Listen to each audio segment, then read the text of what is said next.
Happy Monday, traders. Well, we've got a huge week coming up in financial markets and a lot for traders to navigate. And on the open of markets this morning, traders are navigating geopolitical tensions between the US and Iran. They certainly have heated up again in a big way. So over the weekend, Iran has attacked one of the tankers going through the Strait of Hormuz.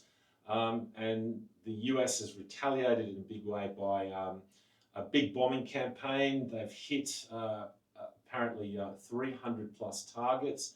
And at the moment, even before markets open Monday, the US was still bombing. The Iran side, they have also retaliated by hitting a lot of US bases in Gulf states in the region.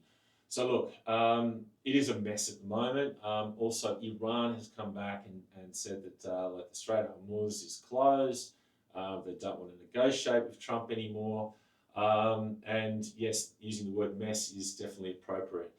And the key takeaway is that this does not look like it is going to be sorted in a positive fashion anytime soon.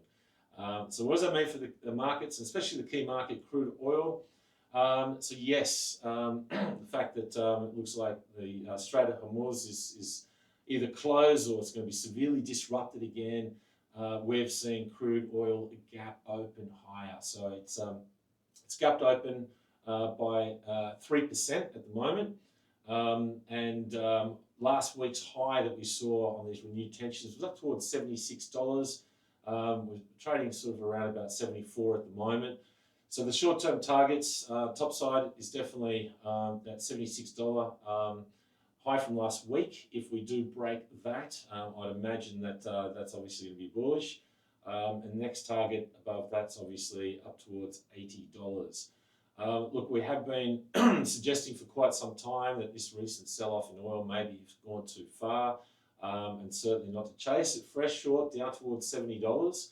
And certainly that bias remains at the moment. I would not be fading this crude spike or rally while obviously these tensions have escalated again to quite a high level.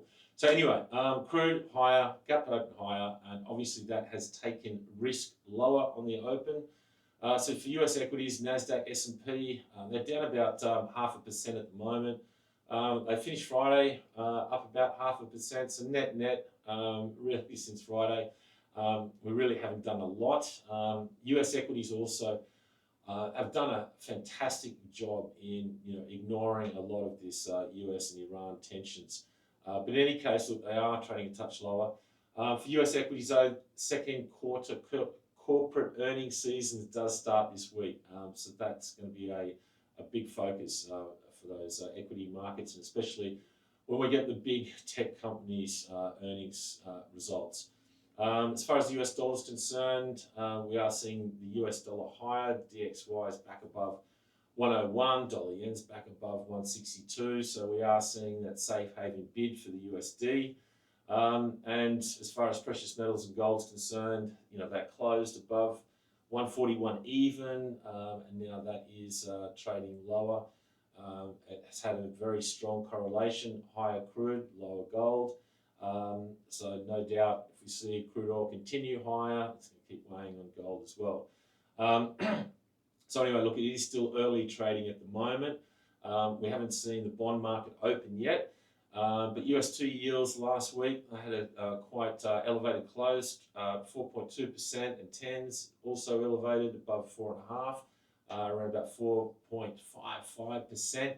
So it's going to be very interesting with, obviously they will go higher with crude higher, but just how far they go, let's see. But no doubt that will be a key market to watch if you are trading, because obviously the higher that those bond yields go, it will weigh on risk markets across the board. Anyway, other than the geopolitical crisis that traders need to navigate, we've got some top tier economic data coming up. Tuesday, we do have US CPI data for June. Now, last month we had an increase in the CPI, headline CPI, above 4%, 4.2%. But with big sell-off in crude last month, with the memorandum of understanding that was signed between the US and Iran, market is expecting that headline number to go down to around about 3.9%. So an easing of inflation last month. Core CPI year on year. That was 2.9% last month, but that the core number excludes energy, so that doesn't get those lower crude prices helping core CPI lower. Market's expecting that to come in pretty much stable at 2.9% year on year. So core CPI and headline, if they do come out as expected, are still well above the Fed's 2% mandate and where they want it. So let's see how market reacts to that. And the big uncertainty for the market, though, with CPIs is obviously crude. Market really doesn't know exactly where this is going, and obviously the renewed tensions may take away from a lower CPI print tomorrow. In any case, yes, definitely will move markets. But the big thing also we've got Kevin Warsh, the new Fed chair, doing his first semi-annual monetary policy expectations to Congress. That's over 2 days, so that's going to be Tuesday, straight after CPI, and then also Wednesday.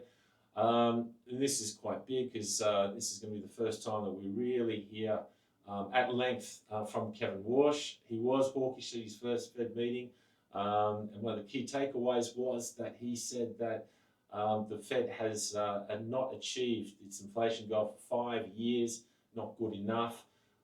So if we do hear a continuation of that theme, that narrative, I'd imagine that obviously that may weigh on markets. But in any case, that's the key event risk to start the week. We also do have a Bank of Canada central bank meeting as well this week. We've got some US PPI as well. We've got US retail sales. So look, there's a lot on. But at the moment, the market is just focused on what's happening with US and Iran, and obviously what is happening with crude prices. So it doesn't really matter what you are trading. We are all crude traders at the moment. Good luck with your trades. We'll check back with you shortly.